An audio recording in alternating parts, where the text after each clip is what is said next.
আসসালামু আলাইকুম। প্রসঞ্জিৎ নতুন একটা মুভির ট্রেইলার আসছে।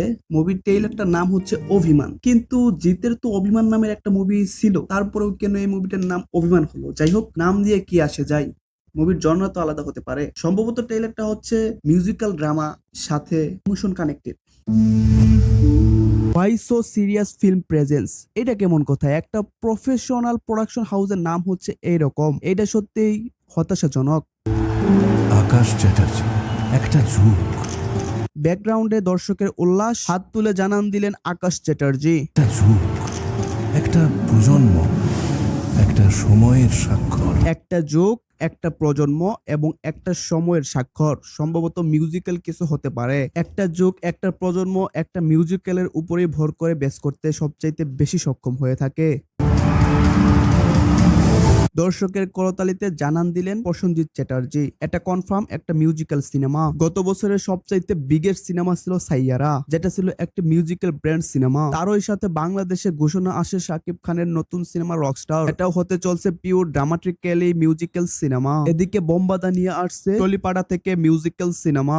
সম্ভবত মিউজিক্যাল যুগের একটা এরা চলছে, যেটার শুরু হয়েছে সাইয়ারা থেকে, এখন শেষ পর্যায়ে বাংলাতে। দেখা যাক এটা কতক্ষণ পর্যন্ত টিকে থাকে। Jishu Sengupta, Sourav Das presence and undying desire, a story of passion. ওই দিনটার কথা না কখনো ভুলতে পারবো না। দর্শকের মাঝে সাইন করলেন, একা বসে আছেন এবং সেই দিনটির কথা সে কখনো ভুলতে পারবেন না। কি হয়েছিল সেদিন, সেই দিনটাই বা কি? ডিভোর্স, মিউজিক ড্রপ, বলতে পারবো না।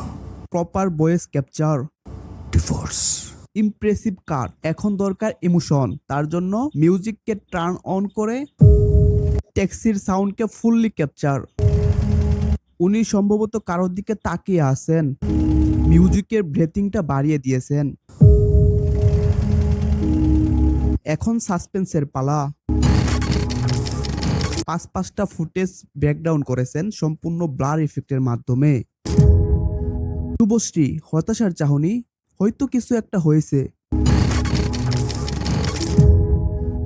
ফ্রেমের সাথে থ্রিল মিউজিকে একদম কমপ্লিট প্যাকেজ। তবে এইখানে একটা কথা আছে, এই সাসপেন্স কাটটা কিন্তু একদমই প্রফেশনাল লাগেনি। মনে হচ্ছে অ্যালজাইমার। তারপর হঠাৎ একদিন নিরুদ্দেশ। অ্যালজাইমার মূলত মস্তিষ্কের একটা জটিল রোগ, যা মানুষের স্মৃতিশক্তি, চিন্তাভাবনা, আচরণের উপর মারাত্মক প্রভাব ফেলে, যেমনটা এইখানে দেখা যাচ্ছে। হঠাৎ করে নিরুদ্দেশ হয়ে গেছেন।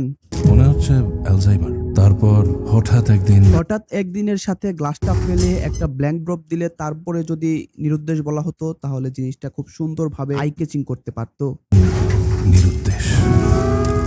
ওয়ান লাইফ মেনি স্টোরিজ, লাইনটা খুবই ছোট, কিন্তু এর গভীরতা অনেক, বাস্তবতার সাথে রিলেট করার মতো। ভালোবেসে যদি আমাকে ছেড়ে যাবে না তো কোনোদিন। ভালোবেসে যদি সত্যি আমাকে ছেড়ে যাবে না তো কোনোদিন। ব্যাকগ্রাউন্ডে ডিপ পয়েন্টে গান চলছে এবং এইদিকে প্রত্যাশা বেড়ে যাচ্ছে। যাবার হলে তো কবেই চলে যেতাম। সঙ্গে এলো না। যাবার হলে তো কবেই চলে যেতাম, কিন্তু সঙ্গে এলো না। মিউজিক অফ, গ্লাস ভাঙলেন, ঘুম থেকে উঠে পড়লেন, সাথে মিউজিক ড্রপে শরীর চাঙ্গা হয়ে গেল। Produced by Why So Serious Films, এইটা কেমন কথা, কেমন নাম! ওরা নিজেরাই জানে না ফিল্মটা কেন সিরিয়াস। এই সিনটা খুব ভালোই খাচ্ছে। শাকিব খানের পর থেকে একের পর এক দেখা যাচ্ছে রোমান্স, তবে ভিন্ন ভাবে যিশু ভাইয়ের সাথে। তাহলে বোমবাদার কি হবে? আরে বোমবাদার তো অ্যালজাইমাস হয়েছে, যিশু দাও সেকা খেয়ে গেল। আচ্ছা, ঠিক আছে ঠিক আছে। কোনো সম্পর্কই একতরফা হতে পারে না। From the national award winner director Indradeep Dasgupta. আমার নাম শ্রী।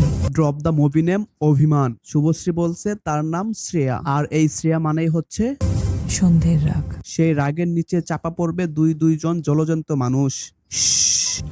Music of. আপাই হয়তো আরো কিছু বলবে। সকালে আমাকে কেউ চেনে না। সন্ধ্যের রাগ সকালে কেউ চেনে না।